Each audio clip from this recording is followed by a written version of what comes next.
తిరుమల కల్తీ లడ్డు విషయంలో సుప్రీంకోర్టులో జరిగినటువంటి వాదనల నేపథ్యంలో సుప్రీంకోర్టు పలు కీలక వ్యాఖ్యలు చేసింది. లడ్డూలో కల్తీ జరిగిందని నిర్ధారించారా,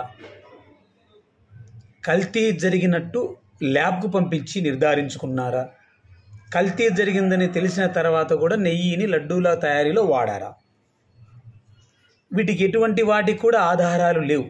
అయినప్పటికీ ఎటువంటి ఆధారాలు లేకుండా లడ్డూలో కల్తీ జరిగింది అంటూ ప్రకటించడం భక్తుల యొక్క మనోభావాలను దెబ్బతీసినట్టు కాదా అని చెప్పి చీకొట్టింది సుప్రీంకోర్టు.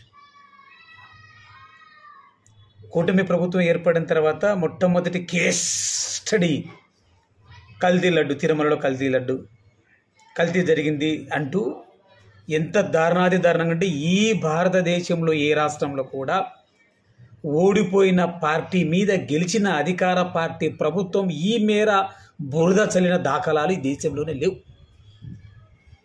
మాజీ ముఖ్యమంత్రి కులం పేరుతో, మతం పేరుతో కుటుంబాన్ని వ్యక్తిత్వ హననం, అడుగడుగున వ్యక్తిత్వ హననం చేసుకుంటూ కూటమి పార్టీ నేతలు, వాళ్ళకు సంబంధించిన psycho yellow media, social media, social platform, వారికి సంబంధించిన కొన్ని 2 పేపర్లు, ఎలక్ట్రానిక్ మీడియా చాలా దారుణాది దారుణంగా తిరుమల లడ్డూలో కల్తీ జరిగింది అనే అంశాన్ని పక్కన పెట్టేసి అప్పుడు ముఖ్యమంత్రి జగన్మోహన్ రెడ్డి, వైసీపీ పార్టీ, ఆయన కులం ఇది, ఆయన మతం ఇదని ఎంతసేపు అసలు విషయాన్ని పక్కన పెట్టేసి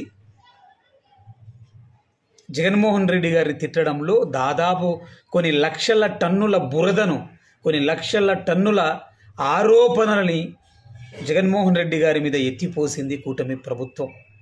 చాలా గొప్ప పని చేసింది. మళ్ళీ వాళ్ళే అంటారు వెంకటేశ్వరుడు మహిమ గలవాడు, ఆ తిరుమలేశుని ఆగ్రహానికి గురికాక తప్పదు అని. తప్పకుండా అవుతారండి. జగన్మోహన్ రెడ్డి గారి మీద కల్తీ లడ్డుకు సంబంధించి ఆయన ఎవరెవరు ఎన్నెన్ని మాటలు అన్నారు, వాళ్ళు కూటమిలో రాజకీయ పార్టీలు కావచ్చు, నేతలు కావచ్చు, సోషల్ మీడియా కావచ్చు, పేపర్లు కావచ్చు, పేపర్ల యజమానులు కూడా చచ్చిపోవాలా.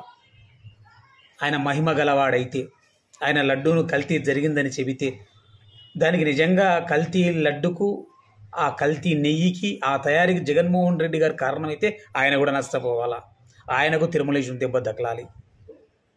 ఏమీ లేకుండా ప్రపంచంలోనే యాజ్ ఏ ముస్లింగా నేను చెప్తున్నాను, ప్రపంచంలోనే ఒక పెద్ద పేరున్న, ఒక ఆధ్యాత్మిక పేరున్న తిరుమల ప్రతిష్టను దిగజార్చే ఒక కుటిల రాజకీయాన్ని సిబిఎన్ గారు ఆపుతారనుకున్నాను, కానీ సిబిఎన్ గారు అడ్రస్ అవుతారని చెప్పి మాత్రం సేమ్ ఫర్ అస్, మన రాష్ట్రానికి